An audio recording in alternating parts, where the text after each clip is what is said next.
हिंदी में यूपीएससी की तैयारी से संबंधित प्रोग्राम्स को देखने के लिए सब्सक्राइब करें स्टडी IQ IAS हिंदी। नमस्कार। अगर मैं आपसे कहूं कि भारत में लगभग 23 ऑयल रिफाइनरी हैं जो 13 से अधिक राज्यों में डिस्ट्रीब्यूटेड हैं।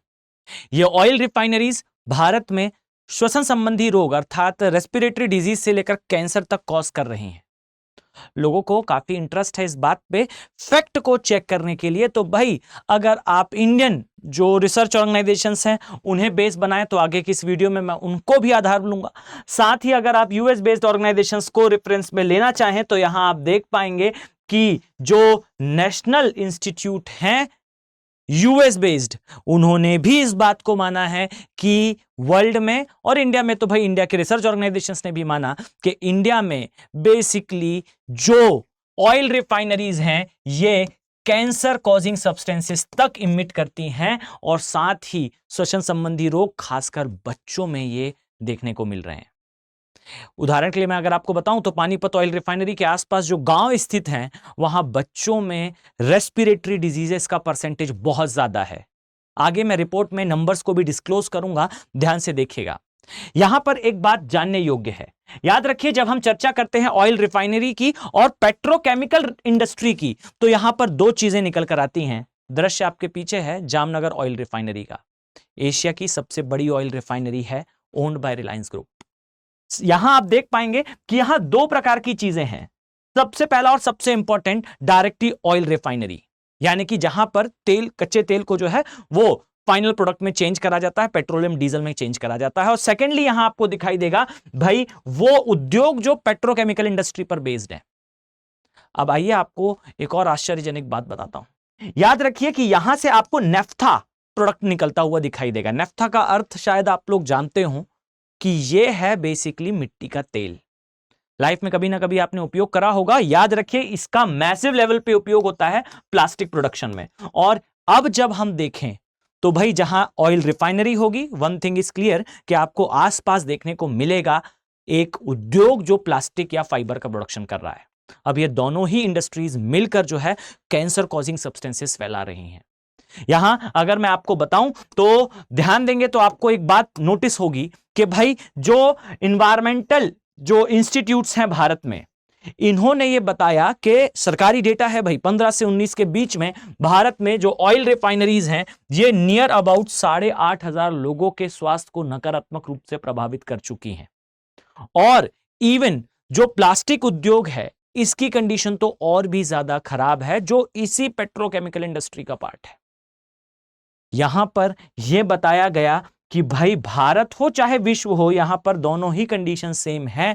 ऑयल रिफाइनरीज से निकलने वाले जो प्रोडक्ट्स हैं वो जब प्लास्टिक उद्योग में उपयोग होते हैं आप पाएंगे कि 30% तत्व ऐसे हैं, या फिर अगर मैं कहूं तो नियर अबाउट 1/3 ऐसे केमिकल्स का यूज करा जाता है जिनमें जानकारी का अभाव होने के कारण उन्हें अवर्गीकृत श्रेणी में रख दिया जाता है।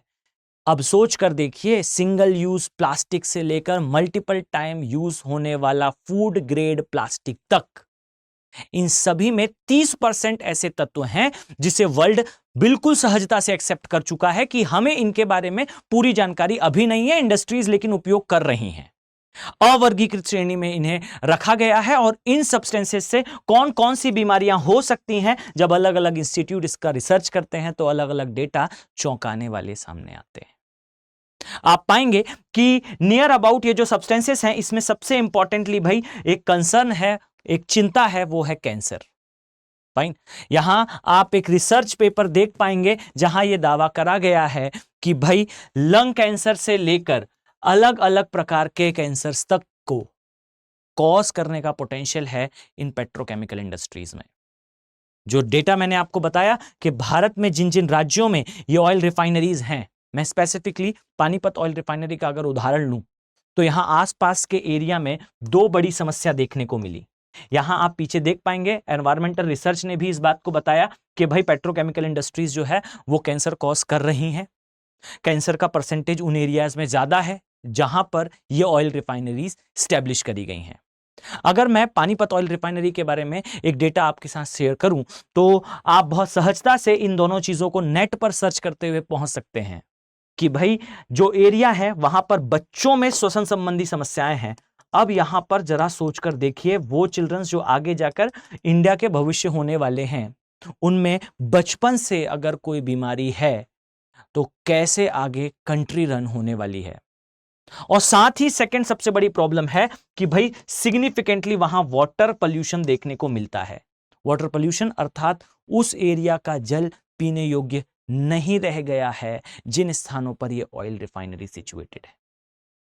शॉकिंग है इसे देखना कि भाई भारत में ही नहीं, विश्व में ये ऑयल रिफाइनरीज जो कि कहीं ना कहीं भाई अर्थव्यवस्था के लिए लाइफ ब्लड है, अर्थात रक्त की तरह है, वो ऑयल रिफाइनरीज जनसामान्य में आपको दिखाई देगा कि कैंसर तक कॉज कर रही हैं। इसमें मैं आपको एक उदाहरण के द्वारा एक बात और समझाने का प्रयास करूंगा। ध्यान से देखिएगा, यहां पर जो दर्शाया गया कि भाई जो 30% से ज्यादा ऐसे तत्व होते हैं जिनके बारे में हमें अधिक जानकारी नहीं होती। अगर मैं आपसे कहूं कि इसमें बीपीएल जो एक प्रोडक्ट होता है, एक तत्व होता है, एक रसायन है, उसका उपयोग करा जाता है। इस रसायन के बारे में तो ऐसी भी जानकारियां हैं, ऐसी भी रिसर्चेस हैं कि ये श्वसन संबंधी रोग से लेकर हार्मोनल इंबैलेंस तक ह्यूमंस में कॉज करता है। बहुत सारे ऐसे रसायन हैं, चाहे वो पैराबेंस हो या फिर माइक्रोप्लास्टिक्स हो। माइक्रोप्लास्टिक्स के बारे में तो मैंने आपसे एक डेडिकेटेड वीडियो में चर्चा भी करी है कि जो माइक्रोप्लास्टिक्स होते हैं दे आर कार्सिनोजेंस। कार्सिनोजेन का अर्थ है वो तत्व जो मानव के शरीर में, ह्यूमन बॉडी में कॉज करते हैं cancer. Microplastics are potential carcinogens, ये कार्सिनोजेन हैं और कैंसर कॉज करते हैं। इसके अलावा मैं अगर आपसे चर्चा करूं तो पेंट इंडस्ट्री, इस पेंट इंडस्ट्री में कभी आपने नोटिस करा हो अगर, तो जब कभी किसी स्थान पर पेंट हो रहा होता है दीवालों पर, आपको एक विशेष प्रकार की स्मेल आती है। ये जो स्मेल है, इस स्मेल से कई बार लोगों को आंखों में जलन की समस्या या दम घुटने जैसी फीलिंग्स आती हैं। महसूस होता है कि ब्रीदिंग में प्रॉब्लम हो रही है। ये सारे जो सब्सटेंसेस हैं, इन सारे ही सब्सटेंसेस से end of the day cancer होता है। ये पोटेंशियल कार्सिनोजेंस हैं। समस्या बड़ी है।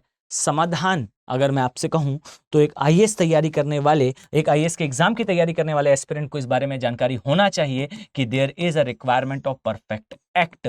यहां पर एक सेपरेट और अपडेटेड एक्ट की आवश्यकता है। मैं स्पष्ट करूं तो भाई आप पाएंगे कि भारत में ऐसा नहीं है कि पेट्रोकेमिकल इंडस्ट्री के लिए कोई नॉर्म्स नहीं है।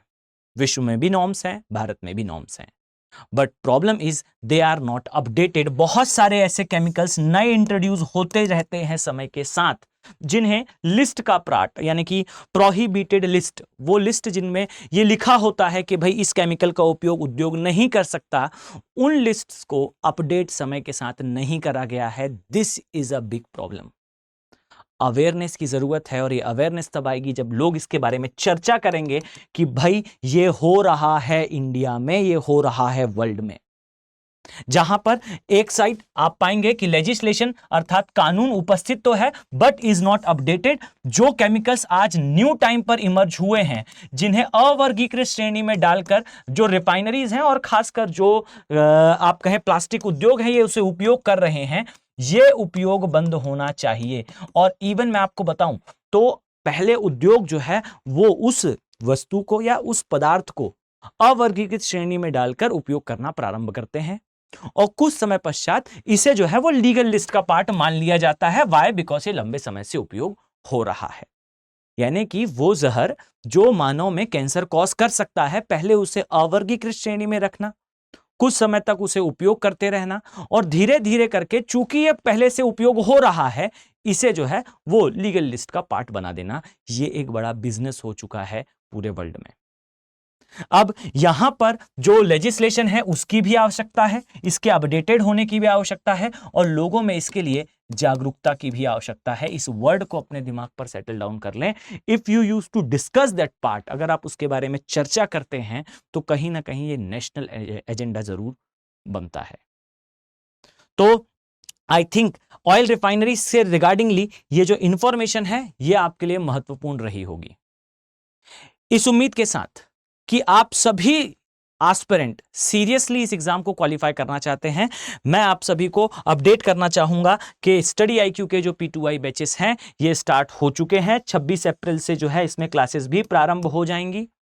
अगर आप सीरियसली IAS एग्जाम की तैयारी करना चाहते हैं और ये चाहते हैं कि आप एक डिफाइंड मैनर में एग्जाम को टारगेट करें, रादर देन अलग अलग स्थानों से टॉपिक्स को चयन करना, आप एक ट्रिगर्ड मैनर में, एक शार्प मैनर में एग्जाम की तैयारी करें, तो आप सभी के लिए गोल्डन अपॉर्चुनिटी है स्टडी आईक्यू के P2I बैचेस। और इन बैचेस के बारे में अगर स्पष्ट तौर पर मैं आपसे कहूं तो भाई ये आपको प्री से लेकर आपके इंटरव्यू तक की तैयारी कराते हैं।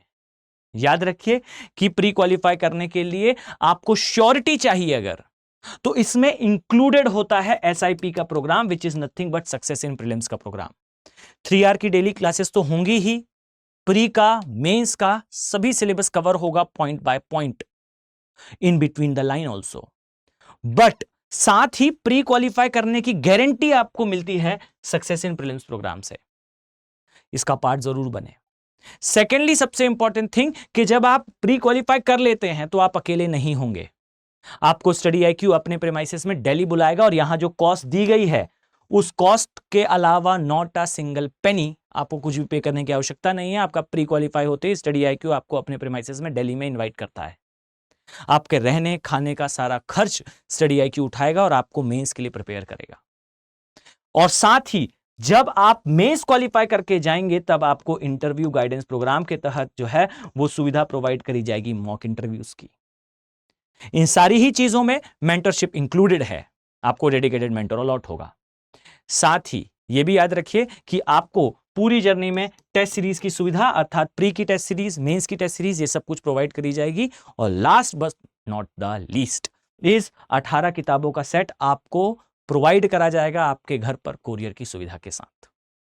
ये सब कुछ 29,999 की एक्सक्लूसिव प्राइस पर, बट ओनली जब आप कोड यूज करते हैं, faculty code that is AK live code.